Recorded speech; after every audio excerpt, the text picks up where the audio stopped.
From the students of Jeffersonville High School in Jeffersonville, Indiana, this is WJHI TV News. Hello again, everybody, and welcome to WJHI TV News. I'm David Perez. And I'm Drayton Broadbent. This is what's happening in and around Indiana's Jeffersonville High School for the week of October 27th, 2025. One of the big stories here this fall has been the boys soccer team. The Red Devils made some history on the way to a very successful season. WJHI's Jackson Sturgeon has more. The Red Devils soccer team took home something that this school hasn't seen in years, a sectional championship. Through thick and thin, this team refused to give up and stuck together throughout the entire season. I'm Jackson Sturgeon, and this is a story about a team who refused to quit. The Red Devils came into sectionals hungry and determined. After battling through a tough schedule and earning the number 2 seed, Jeffersonville opened the postseason in dominant fashion, defeating Jennings County 9-0. From there, they turned up the intensity.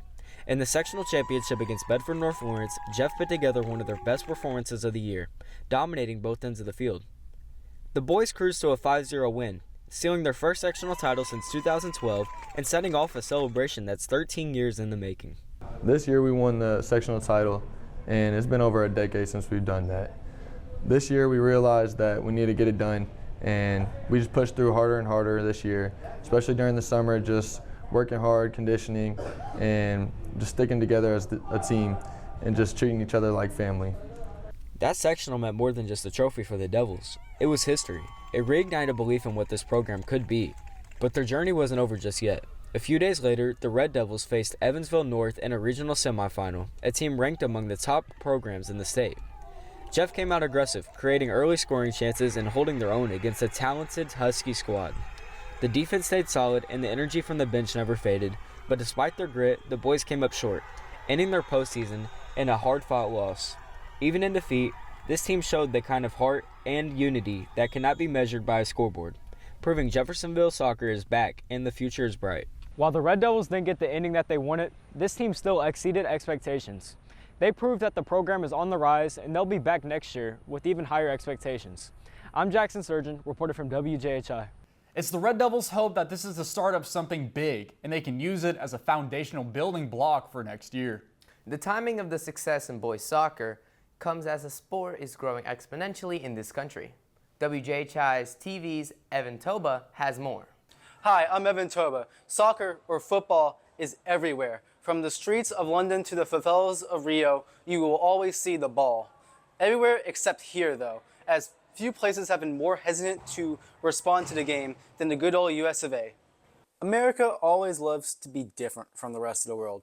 From using the imperial system to enraging the whole world when we say soccer instead of football, which always eventually leads to the argument on which game is a heavenly blessing from God and which game is a disgusting madhouse that Satan himself spawned. But besides that, soccer has grown rapidly in the States in the span of just 30 years. The World Cup in 1994 hosted here, and the influx of many of migrants from all around the world has propelled soccer to the 4th most popular sport here. Soccer has really improved here at Jeff High. When I came here for the first time playing, trying to work out, trying to make the team wasn't really as big as it was right now. The more and more we started to win, the more we fixed our formations and got our games right, the more people showed up, the more fans we had, like in general. People were also like taking pictures of us, which was something new because last time it wasn't a thing. And then now, I believe we also reached a milestone of 100 players trying to try out for a soccer team. So it was a really good thing for us. This growth can be seen very clearly right here at Jeffersonville High School. The amount of people wearing soccer jerseys to school has skyrocketed to heights not seen. The interest in Jeff High soccer has also risen significantly in the last few years. This is very evident in the Jeff Floyd Central game. Once barren, the stadium here has filled and sweltered up to max capacity at the 2025 game. While many obstacles have been cleared for the beautiful game, there are still many more to come. We shall see if this sport continues to blossom like it is or if it starts to plateau. I'm Evan Toba for WJHI. While the popularity of soccer is growing here, the #1 sport for fans' interest in Jeffersonville is boys basketball. WJHI's Elijah Mullins says it's a program looking for new blood after the losses to graduation. Hi, this is Elijah Mullins reporting for WJHI, back again at Jeffersonville High School. The boys basketball team is going for a back-to-back state championship, and now you have a rare chance to be a part of it. Jeffersonville basketball is an amazing program, and it will hold you to a very high standard. No matter how good you are, Coach Sharon Wilkerson says basketball is the last on the list. If your character is not intact, then you cannot play for the Jeffersonville Red Devils. Well, a couple of different reasons. First off, I think we do a really good job preparing our student athletes to play at the next level. Additionally, I think that we prepare our student athletes to face the real world in a capitalistic society. Jeffersonville basketball has great players on the team that will uplift you and hold you accountable and show you, teach you, and most importantly, help you become a better player and a better person. And the leader of the Red Devils is Terrence North. People should come play here because we winning things like this right here. It's just a winning program. It's always been a winning program. Will the boys basketball team win another state championship? That remains to be seen. But what we do know is that it's going to be a fun ride, win or lose. And now we want you to be a part of it. I'm Elijah Mullins, WJHI TV Sports. The boys basketball season officially begins in November. We'll have more news in just a moment. You're watching WJHI TV. Hello everybody, I'm Jack Rutherford, a senior at Indiana's Jeffersonville High School. The radio TV program here needs your help. WJHI 98.5 Jeff FM and WJHI TV are self-supporting. Virtually all of our funding comes from underwriting grants. We can put your business or cause in the spotlight with 30 seconds underwriting messages for radio and television. The benefit you provide goes directly to supporting the student-run program. For more information on how to help, contact us by email. Our address is wjhi@gccschools.com. We'd love to hear from you. Please reach out. Again, the address is wjhi@gccschools.com. Welcome back to the WJHI TV News. The communication and information program here is extremely unique. We're one of the very few high schools in the United States to have our own TV and radio stations. WJHI's Derek Haynes has more. Hi, this is Derek Haynes back at Jeffersonville High School reporting for WJHI. Does your school happen to have a TV and radio broadcasting class? Well, here at Jeffersonville High School, we do, and I'm going to show you what it's like and why you should join this class. In WJHI, we get a lot of cool features and technology that we get to work with. In this room, there's a whole bunch of things that we get to work with. For example, the football games, we get to do replays, we get to change the camera angles, and we get to work with audio and graphics, and that's just to name a few. Let's go talk to Mr. Calgill on what he looks for in students who want to join this class and why they should join this class. So having a skill set like this is very valuable for all students. But for the most part, I mean, we are looking for people ideally who are serious about doing this for a living. So what does that mean? Someone who works hard, someone who is all in, someone who's focused, someone who sort of to some degree is on the edge of their seat every day wanting to learn this stuff and go out and do it. Not procrastinating, not acting like it's a burden, things like that. I mean, we're looking for good people because I think if you find good people, you can teach them the rest. Here, as you can see, we have fellow JHI student Tyson Gales working on his new story that we have to do every week.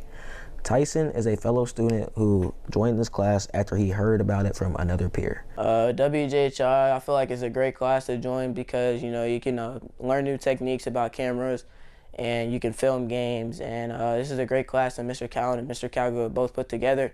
Like, you can get over video fright, stage fright, you know, do interviews, and you get snacks and stuff before the game. So, I mean, like, it's a great class, you know. Now that you've seen what it takes to be in this radio and TV broadcasting class, I hope what Mr. Calgill said he looks for in students will make you want to come join this class. I'm Derek Haynes reporting for WJHI. The radio TV program is looking for new students for the next school year. If you are interested, come by our studios during your lunch period. Interviews happen in January. And we wrap things up with a new take on an old argument. Which do students prefer better, paper or Chromebooks? Oh, hey, didn't see you there. Hi, I'm Corbin Bush with WJHI. Technology advances in the classroom every day, but some believe that the classroom has been perfected in the old ways. Come with me to see if the new wave is taking over, or we already have everything we need in the classroom for success. While paper has been dominating the classroom for the longest time, Chromebooks have their advantages as well. Let's see where these advantages come into play.